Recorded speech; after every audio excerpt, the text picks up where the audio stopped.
जय श्री कृष्ण जी की जय भगवत।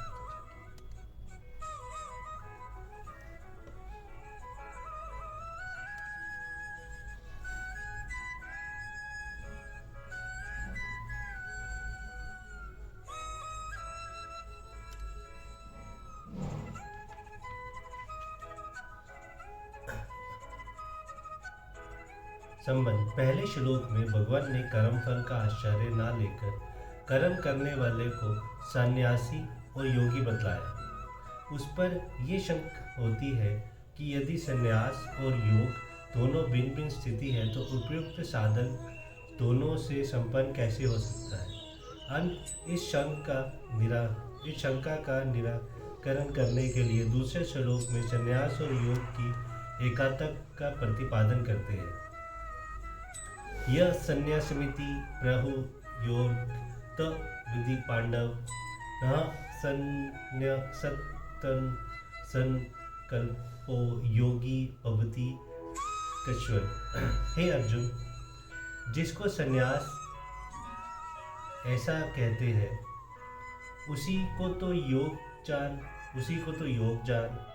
क्योंकि संकल्पों का त्याग न करने वाला कोई भी पुरुष योगी नहीं होता।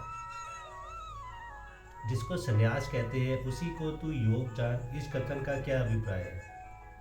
यहाँ संन्यास शब्द का अर्थ है शरीर, इंद्रिय और मन द्वारा होने वाली संपूर्ण क्रियाओं में कर्तापन का भाव मिटाकर केवल परमात्मा में ही अभिन्न भाव से स्थित हो जाना।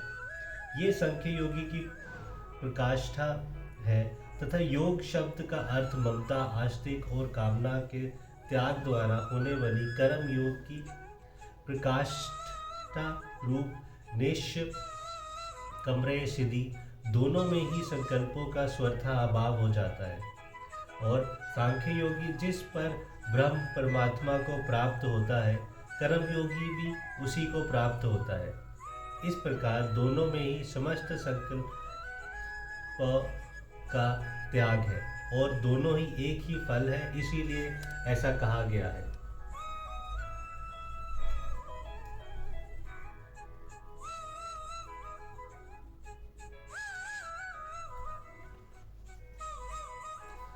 यहाँ संकल्प का क्या अर्थ है और उसका संन्यास क्या है। ममता और राग द्वेष से संयुक्त संसारिक पदार्थों का चिंतन करने वाली जो अंतकरण की वृत्ति है उसको संकल्प कहते हैं। इस प्रकार की वृत्ति का स्वतः अभाव कर देना ही उसका संन्यास है। संकल्प का त्याग ना करने वाला कोई भी पुरुष योगी नहीं होता, इस कथन का क्या अभिप्राय है। संकल्प पूर्ण रूप से त्याग हुए बिना चित्त का परमात्मा पूर्ण संयोग नहीं होता, इसीलिए संकल्पों का त्याग सभी के लिए आवश्यक है। कोई एक साधक एकांत देश में आसान प्राणायाम आदि के द्वारा परमात्मा के ध्यान का अभ्यास करते हैं। दूसरे निष्काम भाव से सदा सर्वदा केवल भगवान के लिए ही भगवत ज्ञान अनुसार कर्म करने की चेष्टा करते हैं। तीसरे समय समय पर ध्यान का भी अभ्यास करते हैं और निष्काम भाव से कर्म भी करते हैं।